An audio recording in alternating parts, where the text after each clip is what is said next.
Now I've got a really simple pattern for you today. I'm going to be going up to the Savage River this weekend. I haven't been there in a month. And if I recall from last fall, there is a grayish, dun-colored caddis that sometimes hatches. Can't remember exactly what size, but I'm guessing probably 14s to 16s. So I set out tonight to tie up a dozen of something that I think is going to work, and I found a pretty cool pattern in this fall's issue of Tyer magazine, and it's called the Hairy Caddis. Now it's not much different from a regular elk hair caddis, but it doesn't have a dubbed body with a lightly palmered hackle up through it. The body really is just a very closely palmered hackle. And it's a 2-material fly. What I'm going to palmer up through it is just grizzly hackle. I'm sure a dun colored would be just fine, and then some natural elk hair. And Mark Fritsch from Idaho sent me several patches of an elk hair from one that he harvested last year. So great stuff here, Mark. Thanks again for sending this to me. So again, a very simple little pattern. If I have any luck with it this weekend, I'll make sure to put out a couple of shorts of me fishing it. So there it is in the vise, my dun-colored hairy caddis. Not a lot different from a regular elk hair caddis, except, you know, maybe a little bit hairier. Now I tied a dozen of these tonight, 6 and 14s and 6 and an 18. And this is a 14, a little easier to do for the video in an 18. Got some dun-colored thread here and a 70 denier. Just go ahead and catch this in. Now take the smallest grizzly hackle you've got. This is one of the smallest feathers on my cape. If you don't have grizzly, I mean, use whatever color for the caddis you're trying to tie. I am trying to match some dun-colored gray caddises. So I'm going with a grizzly. A dun-colored hackle would be great too, but grizzly is done enough color.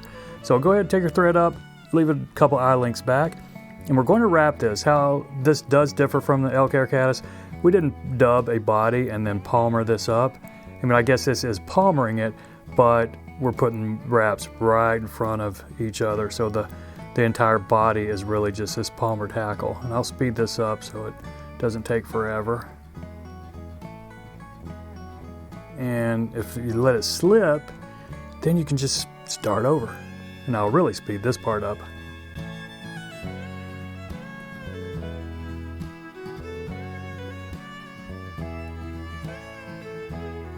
Okay, there we go. Second time's a charm. Let's go ahead and catch this off. Couple of wraps, that's gonna be enough. Let's go 3 before we snip this up front. And now if you wanted a 1-material fly, just put a whip finish it. Call this thing like a Griffith's gnat. It'd be a decent winter midge. But I'm tying it as a caddis, that's what I want. So I'm gonna snip that off just on top, help the elk hair lay down a little bit.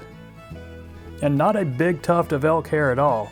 I will pull the underfur out, and this one's, you know, not very even. I'll put it in my stacker. Okay, that looks better. Now, one tip here, if I had to err, I would err on the side of under a smaller tuft than a bigger tuft. We'll start with some really loose wraps. Look at that flare. That's a very loose wrap. Now, it's going to flare anyway, but you just don't want it to the back end to be sticking straight up. See, all right, that's pretty high, but might not be anything you can do about that. I'm going to grab this up front and just try to give it a little spin together, make it easier to cut. There we go. We got a little bit of a elk hair caddis looking head. Now this part is optional. You can take a couple of wraps up through this if you want. Just might help it hold it in. But really I want to pull it up and put some wraps up under it. Just flatten a little area out right here for my whip finish. And one thing I've come to realize over the last couple of years, I would rather have an ugly head that I can get my tippet through, because it's still a fishable fly, than have a beautiful head that I get out on the river and can't even fish it. Believe me, I've got some of those flies in my box. It's very annoying. So go ahead, snip that off. Take a look, see if we got any cleanup. Got a little bit of that. What's the fish gonna see? They're gonna see that right there. I think that's just fine. Another little secret, I don't even put head cement on these things. They're quick, cheap. I got a dozen of them in my box. If I lose one or it comes apart on me, I just grab another. So that's it, my friends. Very simple, dun-colored hairy caddis. So I appreciate you watching. Y'all take care, and we'll see you next time.